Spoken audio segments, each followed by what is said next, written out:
Pillajes, violaciones, asesinatos. Una cruzada contra la herejía de una violencia única en la historia. En este final del siglo XVI, todas las provincias septentrionales de Holanda son asoladas. Los soldados de la católica España, que ocupan ciudades y pueblos, dan pruebas de una barbarie extrema. Sus hogueras arden día y noche. Exterminan por millares a los adeptos a una nueva religión predicada por un monje mendicante llamado Martín Lutero, que acaba de rebelarse contra Roma y su papa, corrompido por el dinero. Una revolución que se opone al mundo católico de la época, pronto seguida de otra, extendida por un austero Picard, de nariz larga y perilla triangular, con el cuello ceñido por un estrecho collarín de piel. En un manifiesto de cientos de miles de ejemplares, publicado desde su refugio de Ginebra, el teólogo Juan Calvino quiere imponer a todos los habitantes de Europa el reconocimiento de la Biblia como fuente única de la fe. Les revela que Dios ha elegido expresamente a determinados pueblos para reinar sobre el conjunto de su creación.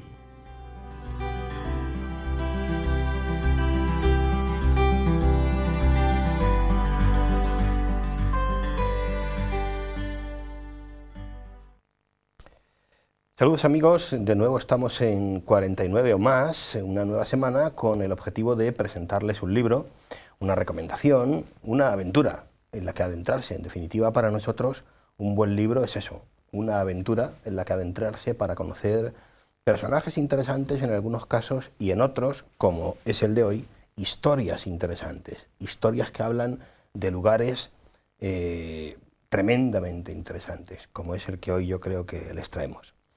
Está con nosotros un buen amigo que va a hacernos esta labor de propedéutica, no sé si decir, ¿no?, de introducirnos en la lectura de estos libros.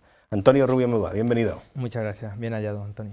Bueno, pues de nuevo nos adentramos en este 49 o más de hoy en una aventura, un libro que, bueno, pues quizá también mucha gente conozca, de un autor conocido, que lo tenemos aquí, como siempre, en el centro de nuestra mesa, Un arco iris en la noche, del archiconocido, iba a decir yo, Dominique Lapierre, ¿no?, que seguro que para muchas de las personas que nos ven, pues espero, ¿no?, que para muchos sea conocido y que quizá pues algunos de sus libros, no solo este, se hayan leído. Hablamos un poquito de Dominique Lapierre, si te parece. Pues sí, este francés, nacido en el año 31, pues que como él mismo en alguna ocasión se autodefine, escritor, trotamundos, periodista, de todo un poco, que ha recorrido pues el mundo contando sus historias. Tal vez, como anunciabas, el que más conozca a la gente de todos sus libros sea La ciudad de la alegría, llevada al cine. La historia de la Madre Teresa de Calcuta le ayudó mucho, con la cual colaboró. También otro de los libros suyos muy conocidos, Más grandes que el amor, donde va desgranando cómo pues, surge esa enfermedad, esa lacra, esa epidemia, podríamos decir, del SIDA. También Era medianoche en Bhopal, a raíz de aquella explosión en esa fábrica de pesticidas. Y luego que vamos a hablar hoy, Un arco iris en la noche, que yo la verdad te voy a decir por qué me acerqué a él. Había leído los otros, pero cuando ganamos el Mundial de Sudáfrica... Que no sé cuándo fue. Tuvimos que decir, yo me planteé, digo, bueno, voy a leer algo sobre Sudáfrica, sobre ese país que nos ha puesto en la cima del mundo futbolístico. Como ves, los temas siempre hay relación para adentrarnos en un autor o buscar una temática que nos abre a un mundo también muy famoso, también a raíz de la película Invictus, sobre Nelson Mandela, que evidentemente aparece en este libro, del cual vamos a hablar. Como ves, al final uno se da cuenta que en la vida hay conexiones que nos ayudan a misteriosas. A ver, misteriosas, sí. Bueno, que entonces dices que, y fue ahí, a partir de ahí que dijiste, bueno, voy a buscar este libro, voy a acercarme un poco a esta historia, ¿no?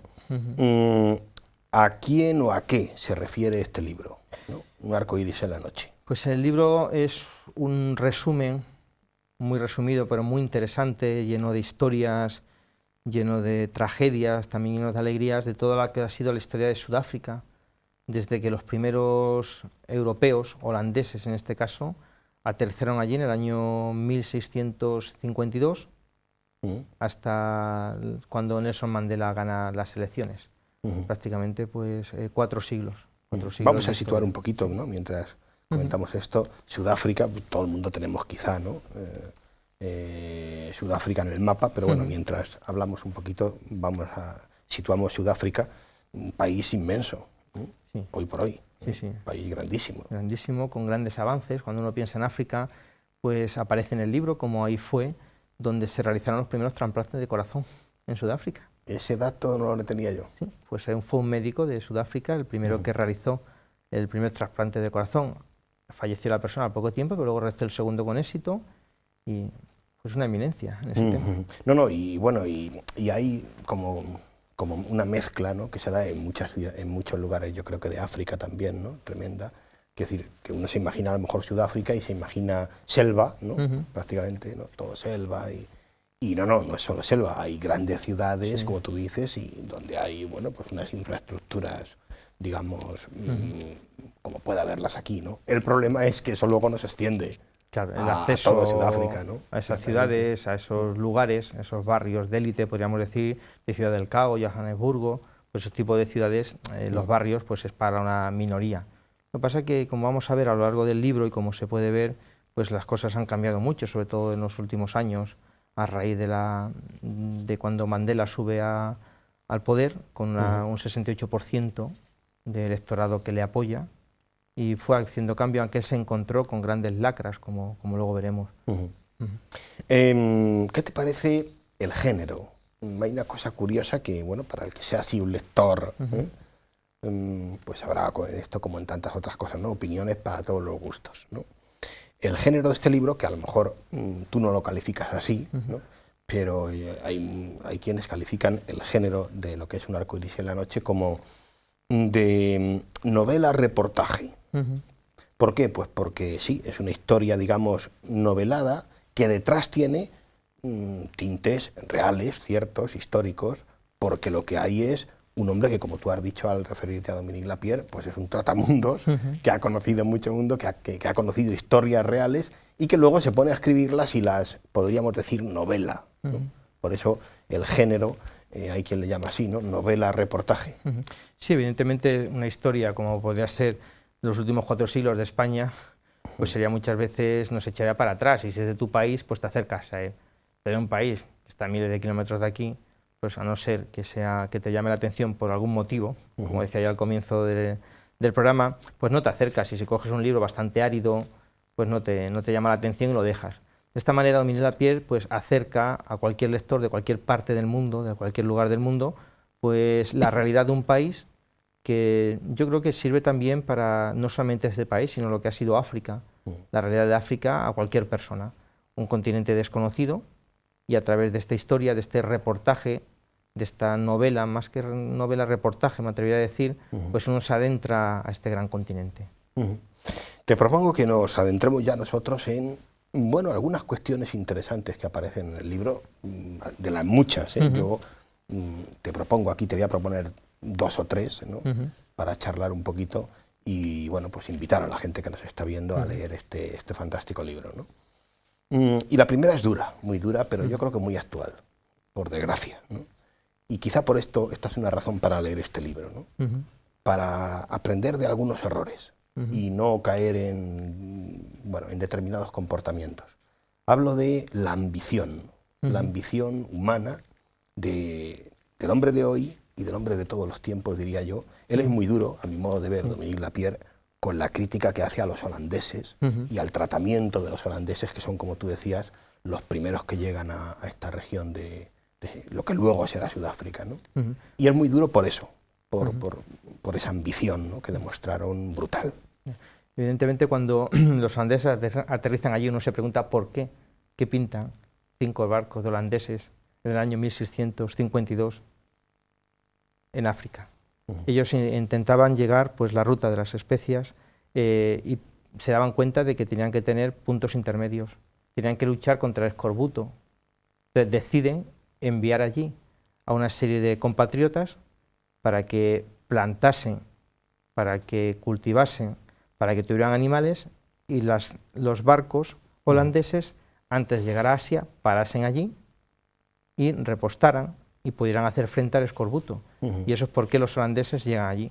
Ahí empieza esa historia, una historia que un par de siglos después les va a llevar a adentrarse más hacia el centro de lo que es la parte sur de África, hacia el centro del país, que diríamos hoy en día, y es esa historia cuando se dan cuenta de que ellos solos, uno de los barcos naufraga, y tienen que coger angoleños de manos de obra, los esclavos. Se dan cuenta de que para ellos, las personas que estaban allí entran en disputas con ellos y al final se terminan siendo simplemente esclavos, les van a usurpar su terreno. Y ahí empieza la gran problemática. Cuando siglos después descubre de manera causal el primer diamante y la primera mina de oro, ahí es cuando empieza pues esa gran ambición que lleva no solamente a los holandeses, sino también a aterrizar allá a los ingleses, con lo cual va a haber guerras, en el libro aparecen. Es un libro muy intenso, porque muy denso, muy intenso, muy bonito, lleno de historias que reflejan lo que ha sido la humanidad y lo que es lo que sigue siendo el hombre hoy en día. Esas guerras por el diamante, por el oro, entre los propios europeos, no solo ya con ellos no lo valoraban. Claro. Yo creo que para entender un poco todo esto no hay que olvidarnos de la Holanda de entonces. Estos holandeses de los que estamos hablando eran calvinistas. Sí, sí. Y yo creo que eso explica muchas cosas, ¿no? La concepción, ¿no?, que ellos tenían de quiénes eran ellos, ¿no?, y de lo que era el mundo, ¿no? Sí. Viene muy dada, digo, por su religión. Sí, Juan Calvino, que era originario francés, entra en disputa no solamente con el cristianismo, sino también con el mundo luterano. Entonces, es, a grandes rasgos, para él importancia la escritura, también importante la fe, que ocupa el mismo lugar, pero hay algo muy importante que es la clave. El hombre, después del pecado original, ha quedado tan sumamente destrozado y condenado que solamente Dios es el que salva, pero salva a unos elegidos. Y los holandeses se van a considerar el nuevo pueblo de Israel. Tenían la conciencia de ser eso, los elegidos. El pueblo elegido. Y eso le daba pie a llegar a cualquier lugar, incluso a miles de kilómetros de su Holanda natal, como es Sudáfrica, y a intentar pues llevar allí ese nuevo pueblo de Dios en aquellas tierras.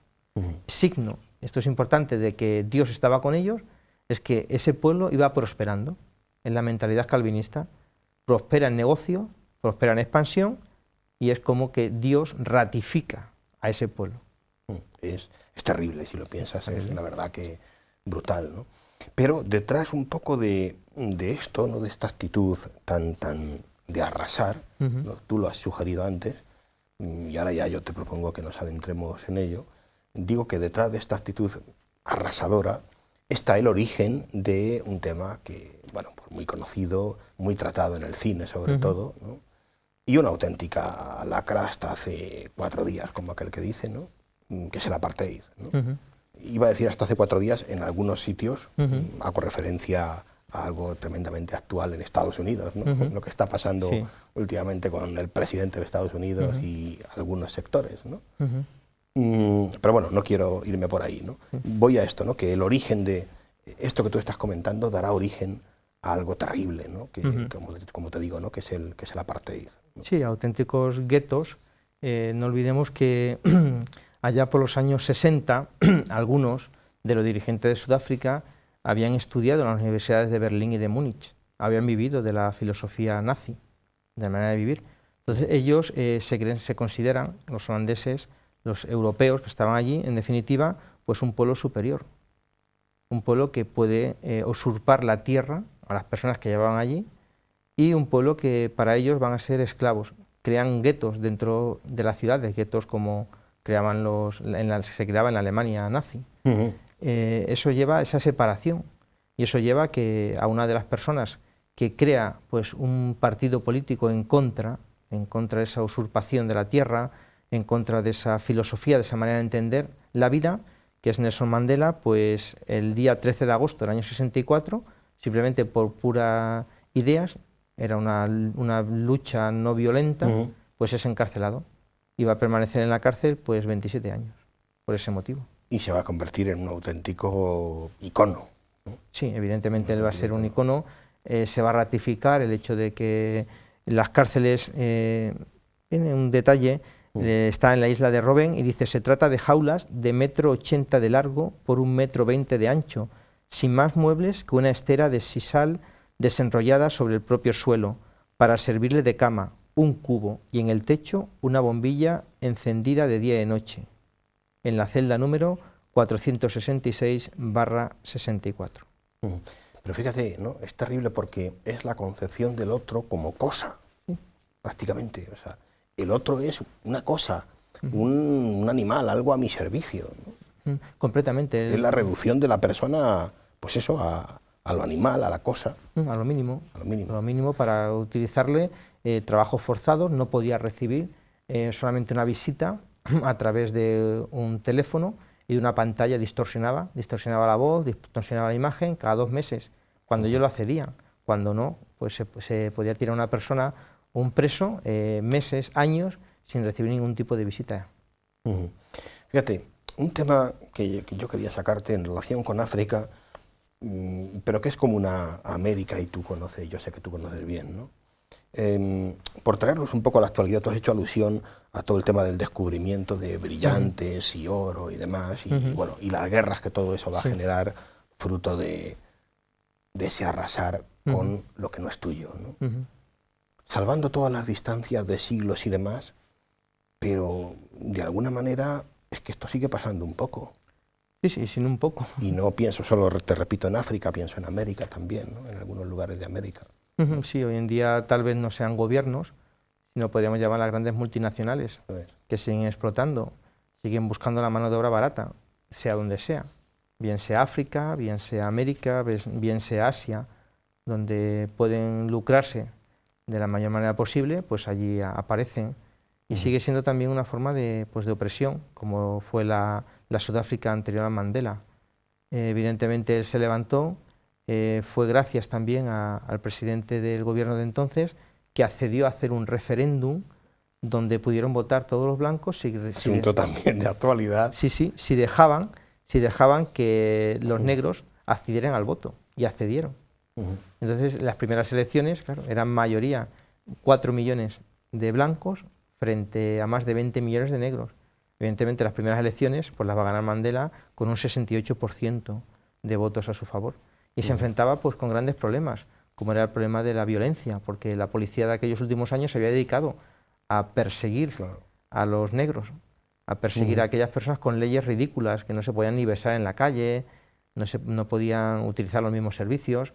Entonces los delincuentes habían acampado por todos los lugares. Entonces el primer gran problema, la violencia. El segundo gran problema, la vivienda. Todas aquellas personas que vivían en guetos, en casas infrahumanas, pues necesitan un lugar. Claro, la mayoría de la población necesita un sitio para vivir dignamente. Y un país así no es capaz de ponerse a fabricar de repente casas para todo el mundo, ¿no? Hay una serie de problemas que Mandela, y él pide paciencia. Él pide mucha paciencia a sus electores y al pueblo africano. Eso, yo quería subrayar un poco eso, ¿no? Porque me parece importantísimo. Esa lección de Mandela hay muchas lecciones, ¿no? Pero yo creo que esa es una quizá poco subrayada. Ese saber controlar a un pueblo, después, hablo de ese momento ya, de cuando él ya está gobernando, y saber controlar a un pueblo y saber frenar esa sed también, por ejemplo, de venganza, que me parece pues humano, muy humano, sobre todo cuando has sufrido, cuando has sido vejado tú, tu familia, los tuyos, que se despierte dentro de ti una sed de venganza, ¿no? Y eso él se esfuerza mucho para controlarlo y que eso no llegue, no ocurra. Él ha vivido esa situación y como él la ha vivido, él pide, por favor, a las personas que están gobernando con él accede a que el presidente que le dio la oportunidad de llegar al poder a través de unas elecciones, le accede a que sea su viceministro, su primer ministro, el anterior presidente, como un gesto de fraternidad, de conciliación, efectivamente. Y él pide a todas las personas que no vuelvan otra vez a pasar. Nadie. Ya no hay culpables. Ya no hay nadie que vuelva a pasar por la situación que él ha pasado durante aquellos años, él y sus compatriotas, durante aquellos años en la cárcel, de separación. Aquello ya ha pasado y hay que mirar al futuro y trabajar por lograr pues lo que apuntaba, esos grandes retos que él tuvo en su primera legislatura. Piensa en qué cantidad de conflictos hay hoy en el mundo, algunos en África, pero otros pienso en algunos lugares de Oriente, ¿no? Y qué necesarios son hoy muchos Nelson Mandela, ¿no? Para quizá hay conflictos que solo se pueden solucionar así, con una voluntad de conciliación y de decir vamos a mirar al futuro y dejar de mirar al pasado.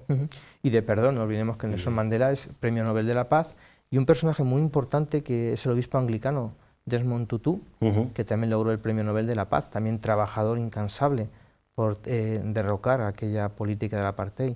Es importante. Estos dos personajes también aparecen no solamente Mandela, sino también Desmond Tutu, no mucho en el libro, pero cuando aparece deja constancia de cómo también la Iglesia anglicana, en este caso, pero también cómo está a favor de esa abolición. Bueno, pues estamos en la recta final de nuestro programa. No sé si tienes por ahí un tema antes de despedirnos como siempre.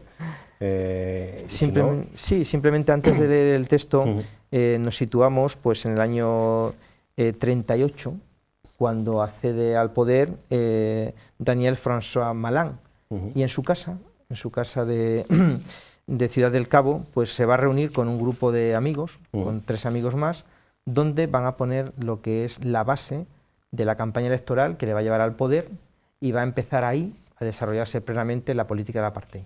Y ese es el contexto en el cual quiero introducir el final del programa. Bien amigos, pues esto es 49 más, el libro al que hoy les invitamos a leer es Un arco iris en la noche, una obra de Dominique Lapierre, y ojalá y este ratito les haya servido para despertar las ganas por acercarse a esta historia interesantísima en torno a Sudáfrica. Tenemos que inventar un sistema que nos permita coexistir con los no blancos de este país, declara. No tenemos otra elección. Coexistencia para mí no quiere decir mezcolanza. Coexistencia para mí significa vivir al lado, pero separados. Es esta una idea tan antigua que ya adelantaron nuestros antepasados, según la cual debemos vivir al lado, pero separados de los negros, la que debemos proponer hoy formalmente al pueblo sudafricano. Esta coexistencia debemos fundamentarla en un principio, una doctrina, una ideología que pueda a largo plazo preservar nuestra supervivencia como pueblo, dicho de otro modo, un apartheid, una separación total, absoluta, inflexible entre nosotros y las demás razas y culturas sudafricanas.